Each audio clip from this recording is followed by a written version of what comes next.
अस्सलाम वालेकुम नाज़रीन, इस्लामाबाद टाइम जे प्रोग्राम में अवां तांजो मिज़मान मुदस्सिर हुसैन। नाज़रीन, इस्लामाबाद टाइम जे प्रोग्राम में गुज़िरियल हफ़्ते जी जेकी सियासी सूरत हाल हुन ते ॻाल्हि ॿोल कंदासीं। तहरीक इंसाफ़ जे मेंबरनि जे इस्तीफ़नि वारो मामिलो इन वक़्तु हली रहियो आहे। उहो इस्तीफ़नि जा मामिलो किथे पहुचंदो, इहो हिकु वॾो अहम मामिलो आहे। इन सां गॾु मुल्क में महांगाई, मुआशी बहरान ऐं इन सां गॾोगॾु सियासी चिकताण वारी सूरत हाल बि बरक़रार आहे। इन सॼी सूरत हाल में ॿ धुरियूं आहिनि। हिकु पासे हुकूमत जेकी PTM जी हिकु हिसो आहे, मुकमल PTM जी 11 पार्टियूं आहिनि, ऐं ॿिए पासे तहरीक इंसाफ़ आहे। उहा हिकु अलॻि इंडिपेंडेंट हिकु अपोज़िशन जे तौर ते मौजूदु आहे। पर हीअ सभु मामला ज़ाहिरी ॻाल्हि आहे, ॿिन्ही अपोज़िशन ऐं हुकूमत गॾिजी हल करणा आहिनि। कीअं हल थींदा ऐं इस्तीफ़नि वारो मामिलो किथे पहुचंदो, इन सॼे मामले ते अॼु पंहिंजे प्रोग्राम में ॻाल्हि ॿोल कंदासीं। हिन वक़्तु असां सां गॾु मौजूदु आहिनि तहरीक इंसाफ़ जा सीनियर तरीन रहनुमा आहिनि, मेंबर क़ौमी असम्बली आहिनि, कराची सां उन्हनि जो तालुक़ु आहे। एडवोकेट अताउल्ला साहिब असां सां गॾु आहिनि, उन्हनि सां गुफ़्तगू कंदासीं ऐं इन सॼी सियासी सूरत हाल ते उन्हनि जो मौक़िफ़ ऐं उनजी पार्टी जो मौक़िफ़ वठंदासीं। सर, बहुत बहुत शुक्रिया, आपने अपना कीमती वक्त दिया मेहरान TV को। बहुत शुक्रिया। सर, सबसे पहले कि क्योंकि इस्तीफ़ों का मामला, क्योंकि अब बुनियादी तौर पे अब जो इश्यूज़ चल रहे हैं, न्यूज़ एक तो काफ़ी सारे चल रहे हैं, पर इस्तीफ़ों का मामला क्योंकि आपका ताल्लुक PTS है, तो इस्तीफ़ों का मामला अभी कहाँ तक स्टैंड ले रहा है?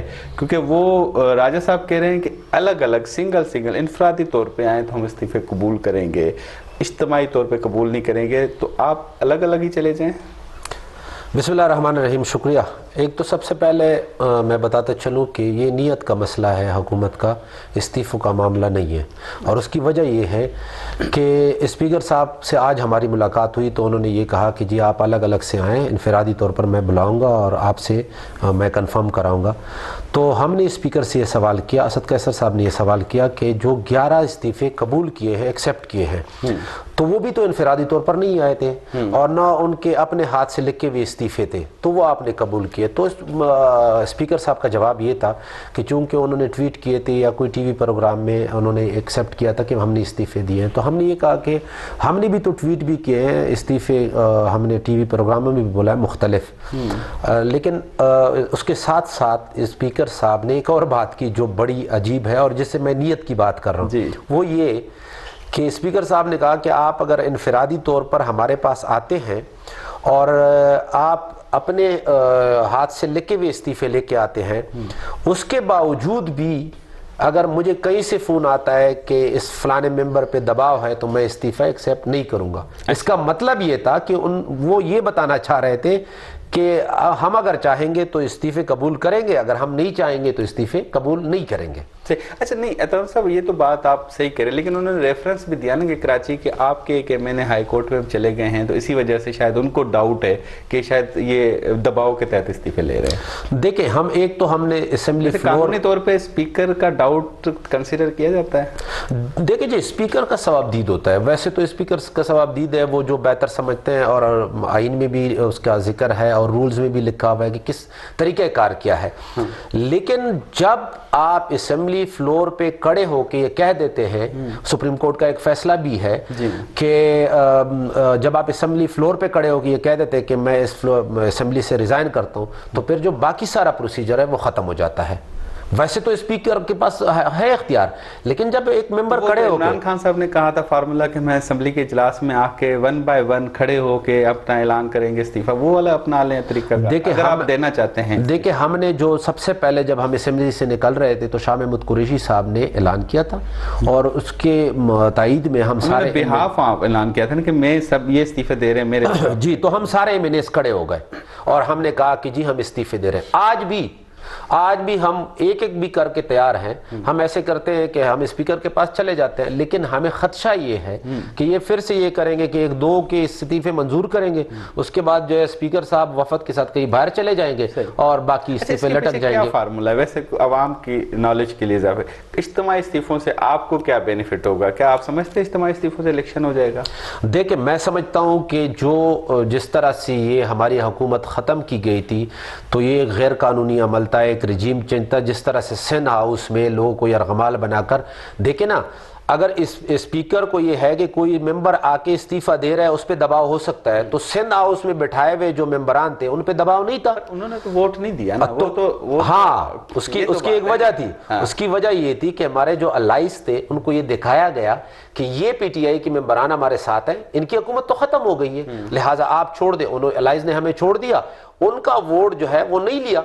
الائز کو ہمارے خلاف استعمال کیا گیا. اور اجتماع آپ نے جو سوال کیا کہ اس سے فائدہ کیا ہوگا، اس سے فائدہ یہ ہوگا کہ دیکھیں اس وقت ملک کی جو معاشی حالت ہے، جو امن امان کی صورتحال ہے، جو اکانومی ہے، وہ صرف ایک ہی راستہ ہے آپ کے پاس کہ آپ فریش مینڈیٹ لیں. جو بھی جس کو بھی حکومت ملتی ہے، وہ پی ڈی ایم کی حکومت آتی ہے یا پی ٹی آئی کی حکومت آتی ہے، لیکن میں سمجھتا ہوں کہ ملک کو ٹھیک سمت میں لے جانے کے لیے فریش مینڈیٹ کا ہونا بہت ضروری ہے. اور اس کا صرف ایک ہی راستہ ہے کہ ہم اجتماعی استعفے دیں. اپوزیشن کے بغیر اسمبلی چل سکتی ہے؟ نہیں چل سکتی، اور اس کی کوئی معنی بھی نہیں ہوتی. آپ ہی کی پارٹی کی اپوزیشن ہے نا راجہ ریاض. دیکھیں وہ تو کچھ لوگ ہیں، اور میں نہیں سمجھتا کہ وہ کوئی اپوزیشن، نہ عوام ان کو اپوزیشن سمجھتی ہے اور نہ ان کے پاس اپوزیشن کا مینڈیٹ ہے. مینڈیٹ ان کو پی ٹی آئی کے پلیٹ فارم پہ ملا تھا، وہ ہمارے ٹکٹ سے منتخب ہوئے تھے. میرے خیال سے اخلاقی طور پر ان کو اسمبلی میں ہونا بھی نہیں چاہیے. اچھا مجھے ایک بات بتائیے گا، عوام آپ سے ایک سوال پوچھ رہی ہے بہاف ٹو می. آپ کہہ رہے ہیں کہ الیکشن ہی ایک حل ہے. آپ سمجھتے ہیں کہ آپ پھر یہ تو نہیں کہیں گے یہ پچھلی حکومتوں کے کارنامے ہیں، اسی وجہ سے ہمیں اور 10 سال دیے جائیں، جیسے یہ کہہ رہے ہیں ابھی پی ڈی ایم والے؟ دیکھیں ایک سوال ان سے یہ پوچھنا چاہیے کہ جب ہماری حکومت تھی، مارچ میں ہماری حکومت ختم ہوئی، تو کیا ڈالر جو ہے وہ آج جو 260 263 پہ بھی نہیں مل رہا ہے؟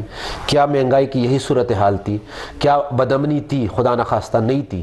یہ سارے معاملات کیا تھے؟ اب یہ ہم پہ الزام لگا رہے ہیں. وہ کہتے ہیں کہ اس وقت ڈالر 120 تھا، آپ کے دور میں 180 ہو گیا. 180 ہو گیا نا. وہ کہتے ہیں کہ آج پیٹرول 100 تھا، آپ کے دور میں پیٹرول 150. لیکن اس وقت بین الاقوامی دنیا میں جو ہے فیول کی کیا پرائس تھی اور آج کتنی ہے؟ ہمارے دور میں جب ہم 160 میں دے رہے تھے، 157 میں دے رہے تھے، اس وقت جو ہے وہ 100 سے اوپر 130 تک فی بیرل گیا تھا. ہم یہ کہہ رہے ہیں کہ اگر آئی ایم ایف کے ساتھ ہمارے جو معاہدے تھے اس میں کوئی ایشو ہے تو ہم بیٹھنے کو تیار ہیں. جو ملک کے معاملات کا مسئلہ ہے وہ تو ہم نے کبھی انکار نہیں کیا، لیکن فریش الیکشن کے ساتھ، نئے الیکشن میں آپ اناؤنس کریں، ہم آپ کے ساتھ بیٹھنے کو تیار ہیں. اور آپ جو کہہ رہے ہیں، ہم دیکھیں کوئی بھی حکومت آئے، حالات تو ان کے سامنے ہیں، حل معاملات ان کے سامنے ہیں. جب ہمیں فریشمنٹ ڈیٹ ملے گا تو ہم نے ان سارے حالات کے باوجود پاکستان کو لے کر چلنا ہے. ہمیں پتہ ہے کہ معیشت تو برباد ہے، تباہ و برباد ہے، لیکن ہم نے ٹھیک کرنے کے لیے ہم لے کے جائیں گے. اگر ہم پھر بھی یہی گلہ کرتے رہیں گے کہ یہ جو پچھلا تھا تو یہ تو ایک دوسرے پہ ڈالتے رہیں گے، ملک تو ٹھیک سمت میں نہیں چلے گا. صحیح. آپ نے کہا عدم اعتماد غیر قانونی یا غیر آئینی طریقہ تھا. قانونی ماہر ہیں آپ، تو قانونی ماہر تو کہہ رہے ہیں یہی طریقہ ہوتا ہے حکومتیں ہٹانے کا، اور کون سا ہوتا ہے قانونی طریقہ؟ دیکھیں میں سمجھتا ہوں کہ جو طریقہ کار اپنایا گیا اس میں جو چانگا مانگا کی سیاست کہلائی جاتی آج بھی مشہور ہے. ویسے وہی عدم اعتماد والا طریقہ، حکومت ہٹانے کا طریقہ تو یہی ہے نا. عدم اعتماد والا تو ظاہر ہے کوئی اور طریقہ نہیں تھا. لیکن مجھے صرف ایک بات بتائیں کہ آج ایم کیو ایم، آج وہ جو ہمارے بلوچستان کی پارٹیاں ہیں، ان کو ایسا کیا ملا جو پی ٹی آئی کو حکومت میں نہیں مل رہا تھا؟ وہ بلوچستان والی پارٹیوں والے سے جب بھی انٹرویو کیا تو وہ کہہ رہے ہیں انہوں نے ہمارے مطالبات پورے نہیں کیے. اچھا آج اختر مینگل صاحب جو ہیں وہ یہی گلہ کر رہے ہیں کہ ہمارے مطالبات پورے نہیں ہو رہے. ہمارے چھوڑ رہے ہیں، ہمیں کہہ رہے تھے کہ تبھی تو اشارہ دے رہی ہے چھوڑیے کہ پی ٹی آئی نے کیا. ہمیں بہت سارے ایم کیو ایم والے جو ساتھی ہیں یا ہمیں یہ کہتے تھے کہ آپ پروڈکشن آرڈر جاری نہیں کرتے.